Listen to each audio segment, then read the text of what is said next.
He never hit me. That was his favorite defense. I'm not a monster, he'd say. I don't drink. I don't cheat. I pay the bills. You're just too sensitive. He was right about one thing. There are bruises you can't photograph. My name is Lara. I'm 34. I married for love, had a son I'd die for, and built a life that looked perfect in photos. My husband Daniel was the man neighbors adored, colleagues respected, and my parents said I was lucky to have. They didn't see the man who saved his kindness for strangers. They didn't hear the way he weaponized money and custody threats when the door closed. This is the story of how I lived with a charming abuser, knew a normal divorce would destroy me and my son, and quietly built a financial and legal plan that left him with nothing but his reputation, and left me with my child, my freedom, and the money he thought he controlled. When I met Daniel, he was warmth and generosity, coffee for coworkers, gifts for my parents, constant jokes. We married quickly. 2 years later, our son Leo was born. The first time Daniel snapped, Leo was 3 months old. I'd forgotten to pay a small bill. He didn't shout, he hissed. I work 12 hours so you can stay home and cuddle a baby, and you can't even manage the electricity? I apologized. Blamed hormones?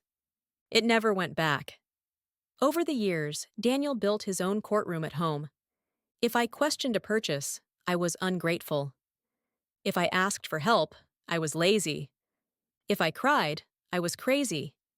He controlled the accounts because I'm better with numbers. I got an allowance.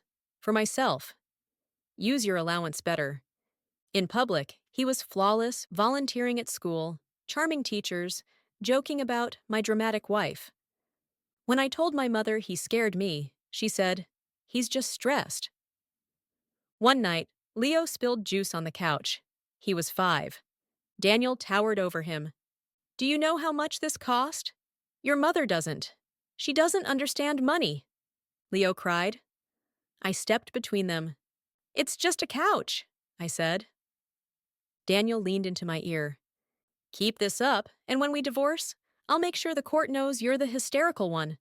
No judge gives a kid to a hysterical mother. After that, divorce became a threat with numbers. I earn 80% of the income, he'd say. I'll get a better lawyer. You'll be broke in some tiny apartment. Leo will cry himself to sleep there. Every time I backed down.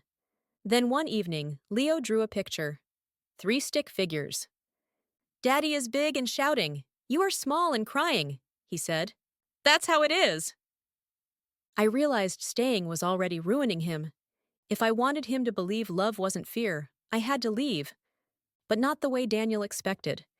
If I walked out with nothing, he'd control the narrative, the lawyers, and maybe custody. So I started planning. Quietly. Slowly. In spreadsheets he never saw. First, a therapist. Not just for comfort, for documentation. Write it all down, I said. Threats, insults, scenes in front of Leo.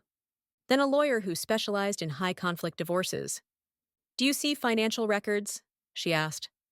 I handle the mail, I said.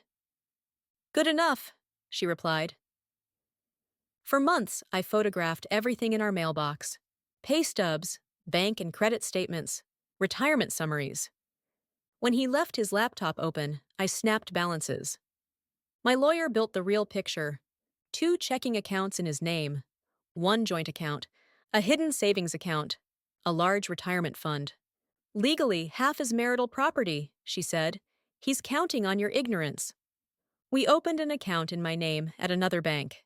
Every time he gave me cash for groceries, I spent as little as possible and moved the rest. 50 here, 100 there. Over a year, it became several thousand. I updated my CV, took a part-time bookkeeping job at night. Daniel thought it was an online course. He never asked. My lawyer also coached me on financial behavior in front of Leo. If he tries to call you irresponsible, we show the opposite, she said. Keep proof that you pay bills and budget. So I paid from the joint account with my name on the transfers, kept screenshots, wrote down every time Daniel refused money for basic things. Then came the last step. We filed for divorce and primary custody on a Friday afternoon, right after his salary hit the joint account. Our state's automatic financial restraining order froze all marital assets. No big moves without court permission. He didn't know yet. That night, I acted normal. Next morning, I took Leo to my parents for the weekend and left a letter on the kitchen table. While Daniel hosted his barbecue, he was served. He called furious. "You think you can take my money and my son?" "Half that money is legally mine," I said. "For Leo, I'm asking for primary custody with visitation. I've documented your control and aggression." He laughed. "No judge will believe you. Everyone knows I'm the good guy." He tried to empty the accounts that afternoon. Transfers blocked. Order held.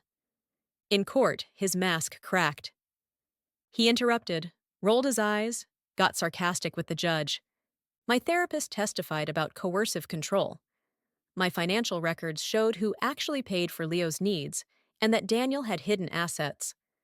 The judge didn't see the charming people person. He saw a man who lied about money and used it as leverage.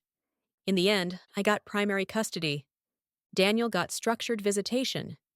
Assets, including the hidden savings and retirement, were split about 60-40 in my favor because of his bad faith. He was ordered to pay child support on his full income, not the fantasy number he tried to present. Afterwards, he hissed, "You stole my life."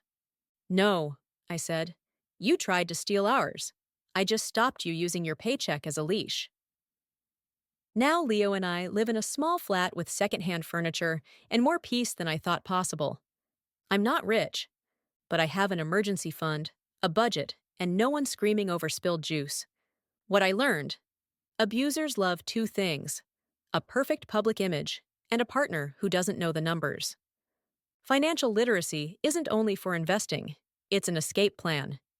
Quiet documentation can scream louder than any argument. He still tells people I took him to the cleaners. He can keep the story. I'll keep my son, my sanity, and the half of the money the law said was mine all along.